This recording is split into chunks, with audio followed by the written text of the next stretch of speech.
My name is Shanna. I live in a suburban house with my 4-year-old son Jeremiah and my husband Darwin, who I've been married to for 6 years. We both share the housework and the childcare, and I work hard every day. I'm blessed with a gentle and well-behaved son and a supportive husband who understands my work life. Jeremiah was able to enter kindergarten safely, and he seems happy every day. Life is mostly smooth sailing, but there's one concern.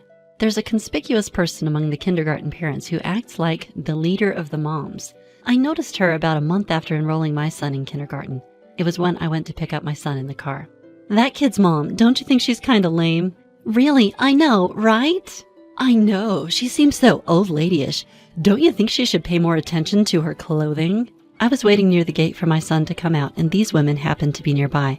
At first, I thought I misheard, but they were gossiping about one of the parents. The central mom was speaking, and her entourage of moms were giggling. Really, it's clear life is over when you give up being a woman. Yeah, just like Jody says. The central mom's name seemed to be Jody. Since my husband and I took turns picking up, I didn't know about her existence until then. Ordinarily, I wouldn't want to get involved with people like these, but at that moment I was too rash. Excuse me, but you really should stop talking like that. I spoke up just as I would if talking to a child. Suddenly, the air froze, and the central mom's face tightened and her entourage turned pale. My son came running to me just as the central mom's trembling lips were about to retort. "Mommy, today was fun again!" Glancing at her son, who jumped over, the woman left. At the time, I only thought, this might be a bit awkward. But the incident happened just the next day. Worse yet, from that day on, I had been in charge of my son's kindergarten activities for a while. It'll be tough, but I think he'll get over it in a month or so. Nah, I think it'll be fine if I manage my time well. I've already talked to everyone at work, and I'll figure it out. Luckily, my job is flexible enough to adjust to my convenience. I specify the schedule to my colleagues for when I'll be away, then hurriedly leave the office. Driving into the kindergarten, I felt a bad vibe the moment I stepped into the parking lot. What? I feel like the other moms are looking at me and talking about something. When I look at them, they quickly look away. I was clearly being excluded. Oh wow, it's been a while since I've felt like this. As I approached the moms who were whispering, they scatter like a retreating tide. I almost laughed, but I held it in and decided to wait by the wall for my son. That's Jeremiah's mom, apparently. She's rather flashy. Quite sharp looking, isn't she? In hushed tones, their voices reach me from a distance. It's hard not to notice them, even though I'm not sure if they're talking about me or not. What? She's just dressed up all flashy, that's all. The voice was so loud, I inadvertently looked sideways only to meet eyes with Jody, who was heavily made up. I thought, who are you to talk? But I didn't say it out loud. She flashed a smirking smile as I kept looking. Oh dear, I'm sorry. Did you hear that? Her followers chuckled at that remark. The other moms, watching from afar, became a bit noisy at the unusual atmosphere. I was unsure how to respond, but thinking that backing down would have repercussions later, I boldly stared back at Jody. No, I'm sorry, I couldn't hear you at all because your voice was so soft. Could you say that again, please? Just as I thought, when I glared back strongly, Jody's face twitched.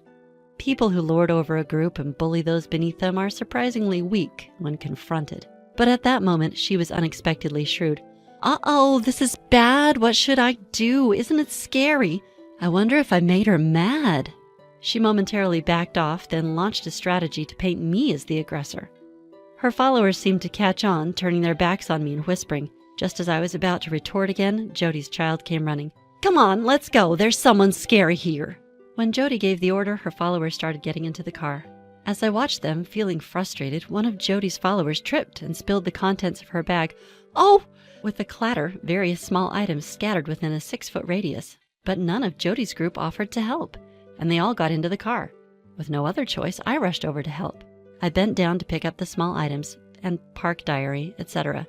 Are you okay? Oh, I'm sorry. Hey, hurry up and get in. Jody hurried her from the open passenger window. Then, sensing her mother's impatience, the girl next to her started to cry. Oh, I'm sorry, don't cry. Hey, is that notebook that flew over there yours too? Yes, it is, I'm sorry. I went to pick up the notebook that had flown the farthest and brushed off the gravel. Then, Jody, who'd been anxiously tapping on the car, let out a big sigh. Ugh, that's enough. Don't talk to me ever again. What? The window whined as it closed. The girl knelt down on the ground in shock, and the car drove off, leaving a cloud of dust. Here, is this everything? Wait, what? As I was puzzled by the girls sobbing, my son conveniently returned. I asked my son to play with her daughter so that I could chat with her for a bit. Need a tissue? Absolutely. Thank you. From afar, I handed her a tissue as I watched the children play tag in the park square. Somehow, we got into introductions, and I found out her daughter was in the same class as Jeremiah. I was reminded of my own lack of sociability. I also found out her name was Leticia for the first time then. I'm hopeless. I've always just gone with the flow. No, that's fine. More importantly, I had noticed something interesting among the items that had spilled from her bag earlier, a limited edition cosmetic known to those in the know. Do you like cosmetics? When I asked, Leticia's face lit up. Looking closer, I saw that she was indeed wearing makeup. Her technique was a drastic contrast to Jody's. Yes! Oh, sorry, I bought this because it was recommended on an app I've been using. Saying this, Leticia showed me her mobile phone. The logo displayed was very familiar. It was an app released by my company. I was hesitant to tell her when she said, "But I heard this is an app from Mr. McLaren's company. I like it because it has good taste, but I might have to delete it now." What? McLaren is Jody's last name, but there's no one with the last name McLaren among our employees. Do you like cosmetics too, Jeremiah's mom? Just call me Shanna. Yeah, I absolutely love them. Although I had many questions about Jody, I ended up chatting with Leticia for quite some time, and the children were left to their own devices. Before I knew it, 30 minutes had passed, and I ended up giving her a ride in my car. It was the first time I'd had someone I could call a mom friend, and it was so enjoyable to talk naturally. I must have been smiling unconsciously after I got home because my husband laughed at me. "It seems like you had fun." "Oh, that's true. I made a new parent friend today." I told my husband about the events of the day. He was all smiles while hearing about Leticia, but his expression clouded a bit when the conversation shifted to Jody. He seemed to know about her too, and shared various rumors. Things like she's forced jobs related to school events on mothers who hated them, or harsh words have made her feared by everyone. Apparently, she had once ostracized a mother, isolating her child in school, which eventually led the mother and child to transfer schools. "I think you'll be fine since you're strong, but you might want to limit your interactions with her. I heard there's a rumor that she's had children excluded before." "Really? Okay, thank you." I was curious about my husband's words, but I wasn't giving it much thought at the moment. After all, I won't be dealing with her my whole life, and she's not a business associate either. However, the situation had turned into something that I couldn't simply dismiss. A while after becoming good friends with Leticia's family, Jody, for some reason, started talking to me. We hadn't even made eye contact since that day. "I heard about you." What could she be talking about, coming all the way to the parking lot to talk to me? As I wondered what she had heard about me, Jody smiled smugly. "You're the president of some company, aren't you? No wonder you drive such a flashy car." Huh. I wondered who had given her that information. By saying some company, she might not know exactly what kind of company I'm running. When I got out of the car, I was quickly surrounded by Jody and her entourage. With her arms folded, Jody gestured to me. "What do you want?" "You. I'll let you into my group. Let's be friends from now on." I never said I wanted to join her group. Though I thought that, I remembered my husband's words at that moment. If I was the only one being ostracized, I could endure it, but if something harmful happened to Jeremiah, I would never forgive myself. Maybe I should just endure it here and go along with the conversation. Thinking that, I casually responded, "Oh, thank you. I'm glad." I didn't put any emotion into it. But Jody seemed quite pleased with my words. She promised to have lunch with me tomorrow and left in a good mood, leading her entourage. What was that all about? The thought of having lunch with them already made me feel dejected. At that moment, I suddenly felt someone's gaze. Turning around, I saw Leticia spying on me from afar. Since that day, she had been ostracized from the group. "Leticia, what are you doing hiding over there?" I'm sorry, Shanna, I... According to her, Jody had suddenly called her last night and thoroughly questioned her about me.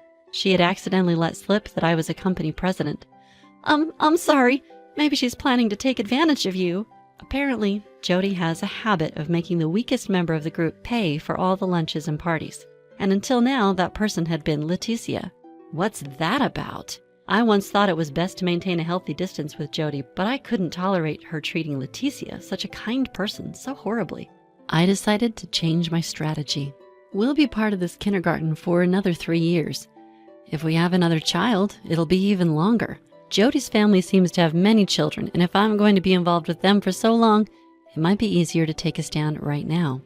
"I was invited to that group," I said. Despair washed over Leticia's face, and she almost started crying. Then we can't talk anymore, can we?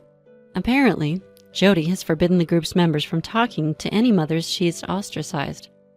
I'm amazed at how tyrannical she is. No way, that's not true at all. I just wanted to surprise everyone.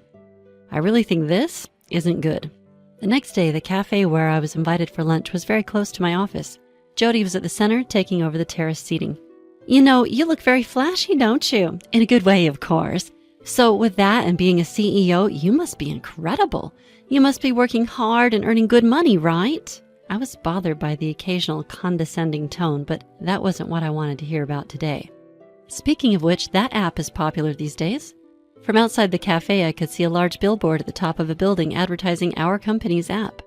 The reason I brought up this topic was, yes, it's popular now. Actually, my husband works for that company. Oh, really? He just changed jobs. He was scouted with attractive terms and was poached. You should come to the job change celebration.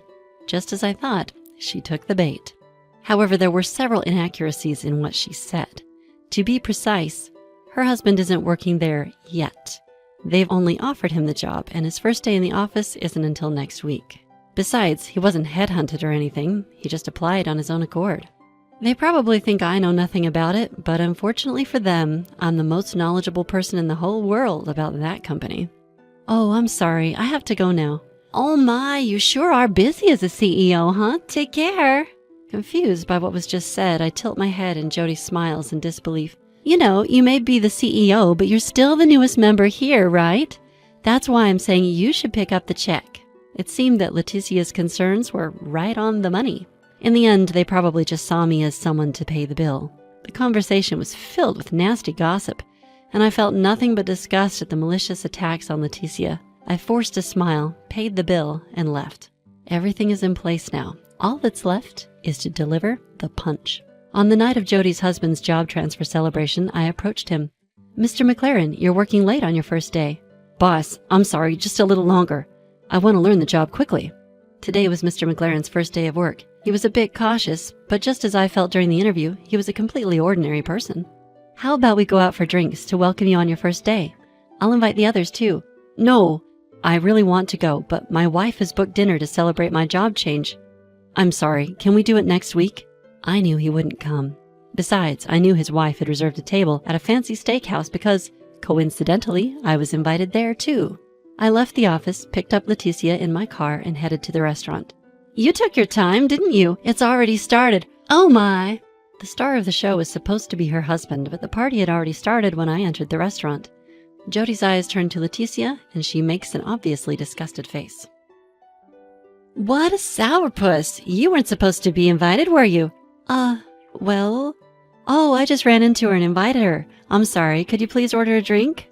Jody and her entourage have taken over the table seats, and Leticia and I sit at a separate table for two. Jody completely turns her back on us, engrossed in conversation. Would I have been sitting in the corner all alone if I hadn't brought Leticia? Well, it doesn't matter. Oh, right. After talking to Leticia for about 30 minutes, Jody looks back as if she just remembered. A spiteful smile, clearly looking down on us. Here, you'll handle the bill, boss. Her entourage chuckles. I laughed too. It was such a predictable turn of events. Yes, that's fine. You're part of the group now, so it's only natural.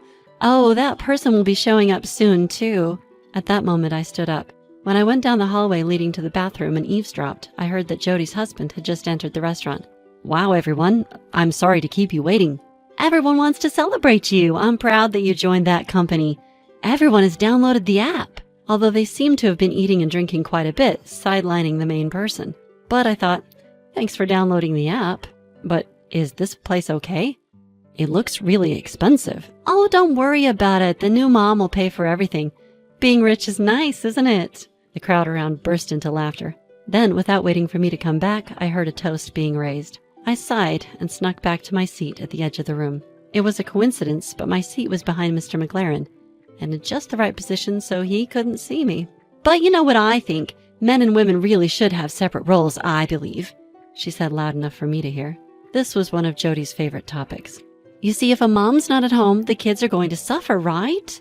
Plus, I don't think women can do a good job in the workplace. Hey, now don't say that. My current boss is a woman, you know. That's my point. I'm sure you'd do a better job if you were the boss. That was the last straw for me. I couldn't help but let out a laugh, and Jody glared at me. What are you laughing at? It's the truth. I don't know what kind of company you run, but that should be left to men. What? No, I'm sorry, but the app my company created seems to be used by all of you, and it's doing great, so don't worry. Saying that, Jody's face twisted, not understanding. Mr. McLaren turned to look at my face and went pale. What nonsense are you talking about? That's enough. I'm disgusted. Just leave the money and go. Hey, you, what are you saying to the boss? Good work today, Mr. McLaren. Congratulations on the new job. He noticed my empty glass, and Mr. McLaren hurriedly brought a beer bottle. As I was refusing it, I could see Jody's face getting more and more twisted, unable to catch up with the situation. Her followers were also confused and murmuring.